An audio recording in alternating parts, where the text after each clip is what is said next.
الله الرحمن الرحيم الحمد لله رب العالمين والصلاة والسلام على أشرف الأنبياء والمرسلين أبو القاسم محمد اللهم صل على محمد وآل محمد وعلى آله الطيبين الطاهرين المعصومين الذين أذهب الله عنهم الرجس وطهرهم تطهيرا. اللهم صل على محمد وآل محمد. بسم الله الرحمن الرحيم رب اشرح لي صدري ويسر لي أمري واحلل عقدة من لساني يفقهوا قولي.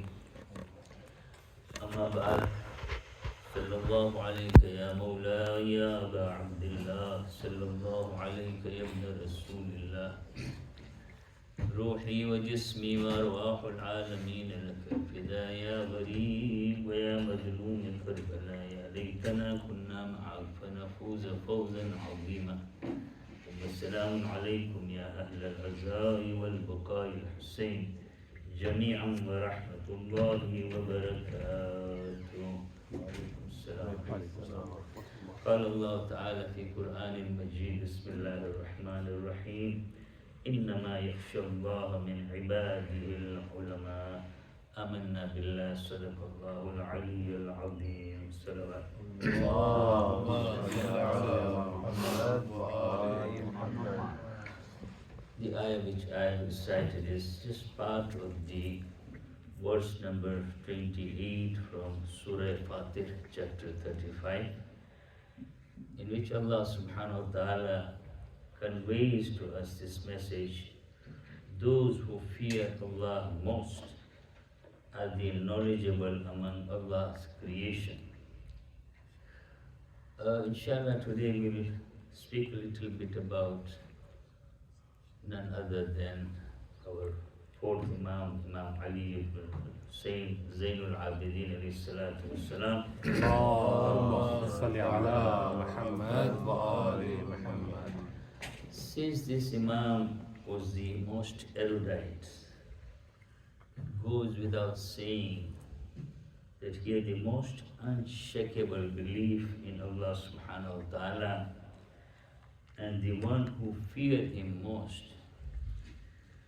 He was the most prolific in worshipping Allah subhanahu wa ta'ala, so much so that he earned the titles of Sajjad or Sayyid Sajjad, regularly prostrating one, and Zainul Abidin Islam, the ornament of worshippers. Salawat. اللهم صل على محمد وآل محمد.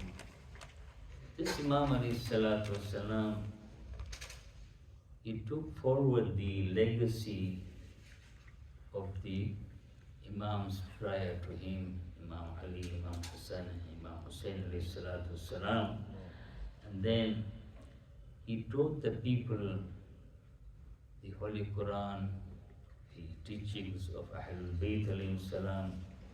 Not only that, but he left for us Sahifa Sajjadiyah, which is a manual of the invocations, the whispered prayers, and also has left for us Risalatul Huquq, which we learn about the rights of individuals, the social ethics. Now there are certain distinctive qualities of the holy Imams, not only for this Imam, including our living Imam. And this is as per Imam Al-Riza alayhi salatu wassalam.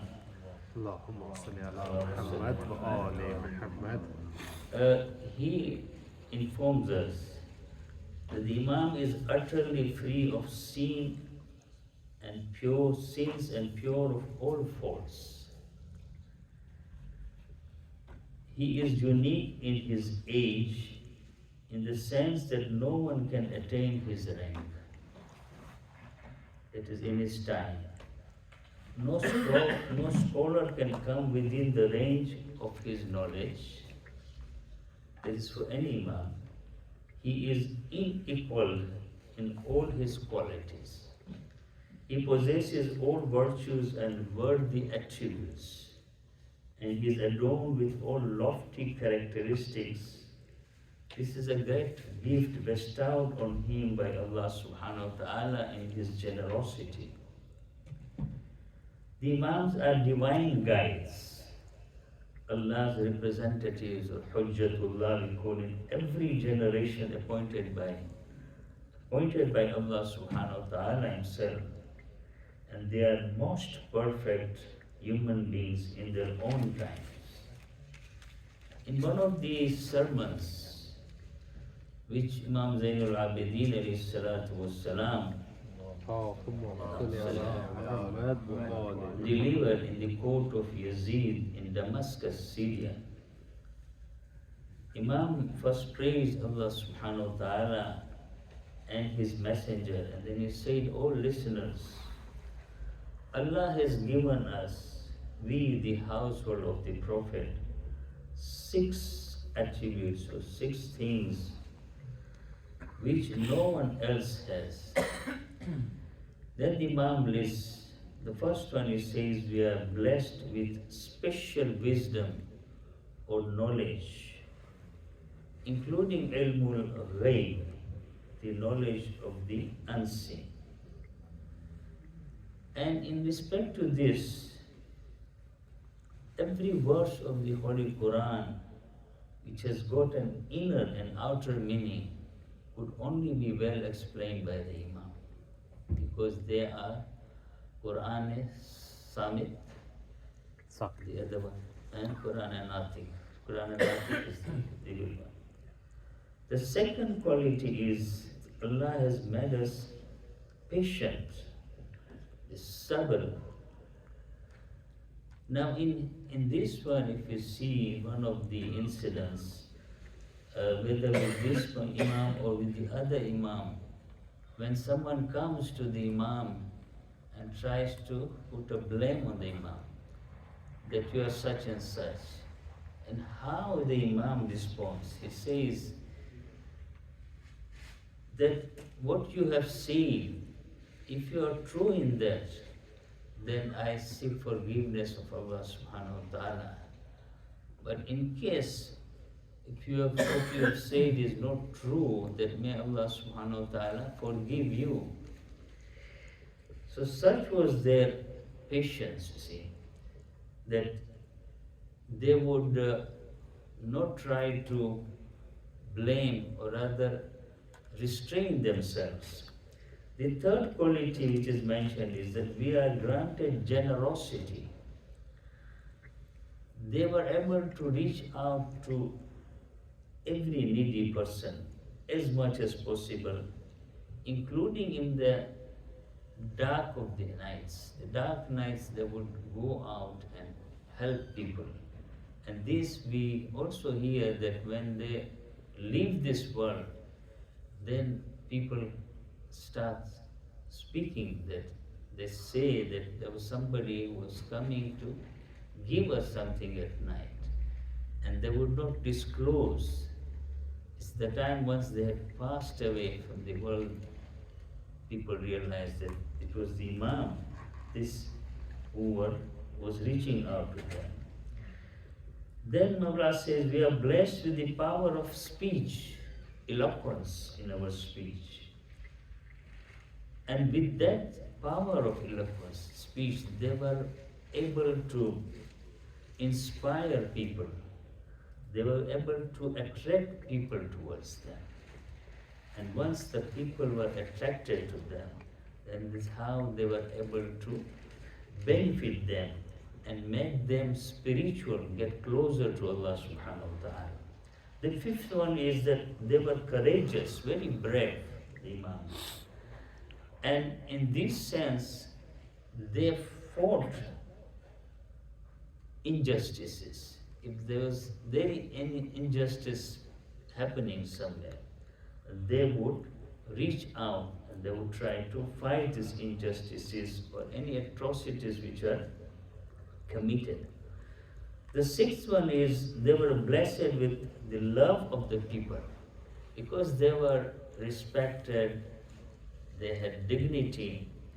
So people loved the Imams. And they wanted to have the company of the Imam and get as much benefit as possible from the Imam. Salam.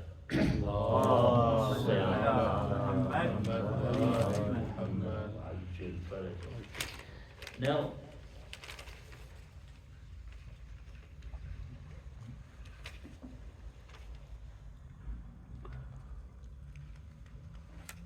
before we go to the some of the sayings of the Imam,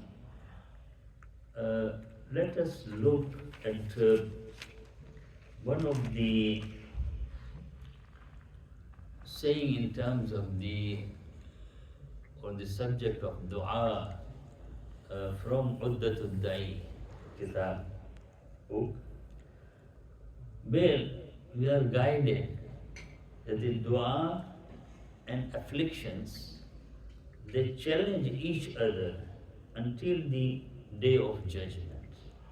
Yet, dua comes out victoriously even if the afflictions are certain to happen.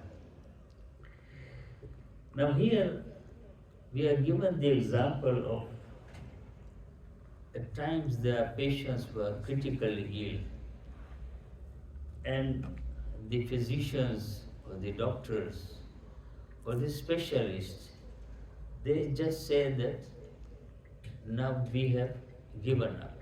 There is nothing we can do beyond that.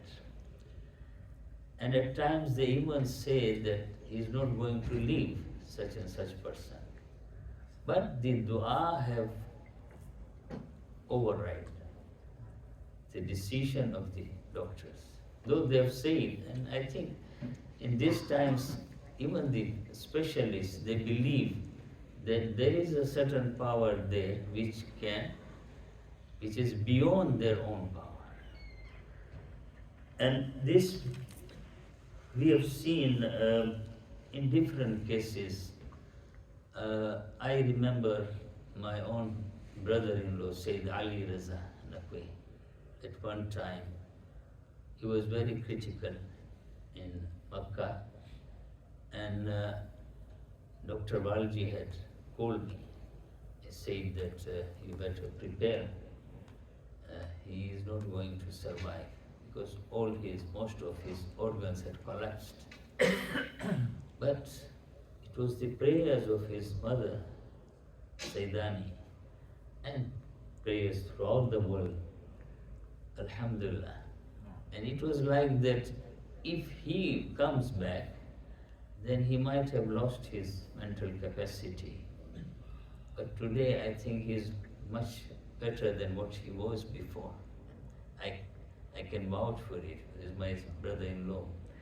So yes, the du'as, they really work. So there is a tussle between afflictions and dua. So you need to realize that dua, if you are really connected to Allah subhanahu wa ta'ala, then inshallah that dua will have effect.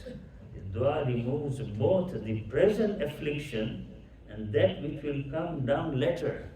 This is the beauty of the dua. It's not only for now. It can even cover for the one which has to come, so that affliction might not come at all. Now, looking at some of the sayings of the Imam, Imam says, love us the love of Islam. And what here Imam means is that our relation with the Imam should be an Islamic one, based on what Islam calls for. For example, one is observing obligatory acts. If I am not prompt in my salah, my obligations, then I don't really love Islam and I don't love the Imam. Keep away from forbidden acts. Instill love of the Holy Prophet and Ahlul Bayt in our hearts until the end of our life. And we seek their help, use them as wasila. Where today we find people having objection that why you are doing wasila. Why can't you ask directly from Allah? When Allah has clearly, guided us that no, I have sent them. They have never said that they are doing on their own. No, it is. They've always said that we will pray and it is Allah who will decide. Today also we find about the subject of ilmul ghaib. I was hearing one of the YouTube talk of Sayyid Baqir Qazwini, and he was explaining, he was saying there are, for example, 3 clear ayats from the Quran, I haven't written here, which specifically mentions that ilmul ghaib is with Allah only.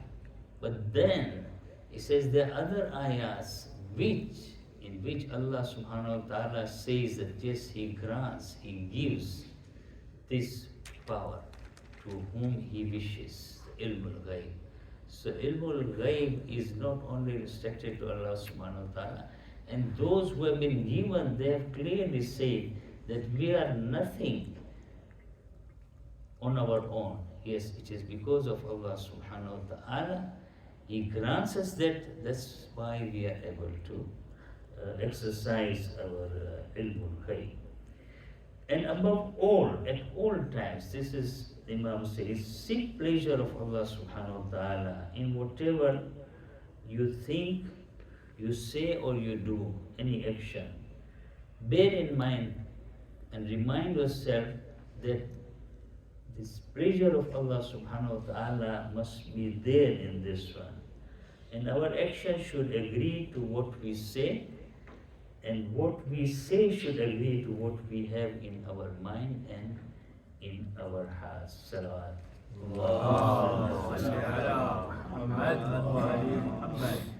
Then Mulla says, be careful of pleasing others at the expense of displeasing Allah. Always bear in mind, at times you find people, they speak to make people happy. It's fine, but you must realize that it should not be such that you are displeasing Allah subhanahu wa ta'ala. Be truthful in whatever you say. Deal with people with justice.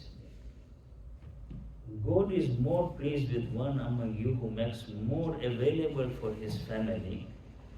He who has a habit of blaming people will be eventually blamed for a mistake he has not made. The best start to any affair is honesty, and the best ending is loyalty. He who dignifies his soul, the world will seem mundane to him. And finally, he who acts according to what God has enjoined on him is of the best of people. May Allah subhanahu wa ta'ala give us tawfiq so that we follow in these words of wisdom of Ahlul Bayt alayhi salam, and we remain steadfast until our last breath. If we are with Ahlul Bayt, we are with Allah, rest assured. Whereas today we have these problems where people say, no, just be with Allah. You cannot be with Allah without Ahlul Bayt. Otherwise Allah would not have sent them. Starting from Hazrat Adam up to the last prophet and the Imam. May Allah subhanahu wa ta'ala hasten the reappearance of Imam al-Zamana, Hazrat Hujjat Ajjalallahu Fadli Sharif, and may we be his true servants of Imam. Ameen Ya Rabbal Alamin. Just a few words of Masail.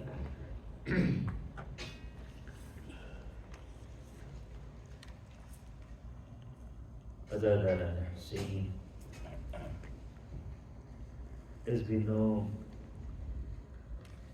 after the incident of Ashura,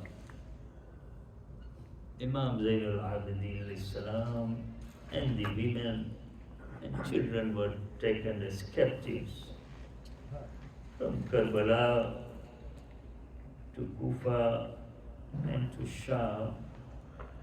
One of the events that took place during this journey to Sham,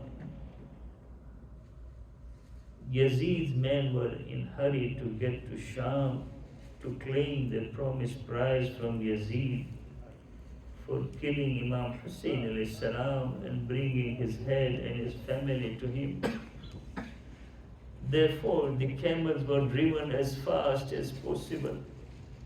The roads to Sham were rough and mountainous. The little children desperately tried to hold onto their mothers with their little hands to save themselves from falling off the speeding camel. During this difficult journey to Sham, little Sakina fell off the camel's back.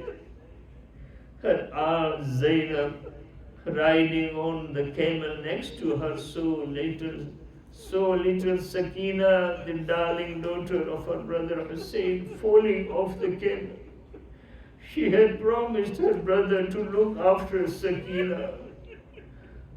Janab Zainab's hands were tied. She pleaded with Yazid's men to stop the camels, but they did not. Lady Zainab turned towards the spear on which her brother Hussein's head was perched and cried out, "Brother Hussein, your Sakina has fallen off from the camel back. Yazid's men are not stopping our camels so we can get down to help her. Oh, my brother Hussein, your Sakina will die on the road. What shall I do?" Lady Zainab then closed her eyes and prayed to the Almighty Allah to save Sakina. Suddenly the spear on which Khuli was carrying Imam Hussein's head fell out of his hand, and the spear with Imam Hussein's head on it got stuck into the ground. Khuli tried very hard to uproot the spear on which Imam Hussein's head was perched. The harder he tried, the more firmly the spear got stuck into the ground. Khuli rushed to Shimr and told him what had happened. Shimr went to Imam Zain al-Abidin alayhi salam and demanded to know from him why such a strong man could not pluck the spear carrying Imam Hussein's head from the ground. Imam Zain al-Abidin looked in the direction of his aunt Zainab and saw her eyes closed and engaged in prayers. Imam Zain al-Abidin asked Lady Zainab, "Aunt Zainab, what is the matter?" Janab Zainab opened her eyes and cried out to her nephew, "My nephew Zain al-Abidin, your little sister Sakina has fallen off from the camel. She is lying unconscious on the road and they won't stop the camel."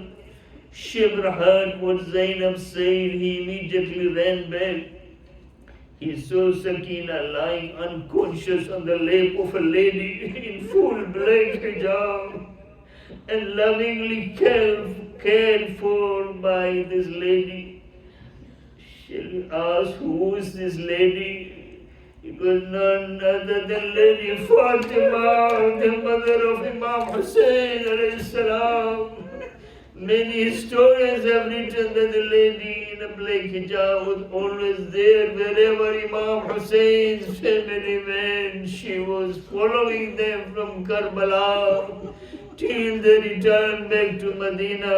She too cried whenever she saw Imam Hussein's family being tortured. As Shimr approached nearer Sakina, the lady vanished. Shimr picked little Sakina and handed her to Janab Zainab. When Sakina was safely in her aunt's arms, Khuli was able to lift the spear from the ground and the caravan was able to resume his journey of tears to Sham. After Sakina was saved, Imam Zain al-Abidin, Janab Zainab, Janab Kulsum, little Sakina, the widows and the orphans of the martyrs of Karbala continued the tearful and difficult journey through the hot and rough Syrian desert, fed only with little food and water, and constantly abused with harsh whipping and insult. ألا لعنة الله على القوم الظالمين وسيعلم الذين ظلموا آل بيت محمد أي منقلب ينقلبون إنا لله وإنا إليه راجعون. مات الحسين. مات الحسين. يا حسين.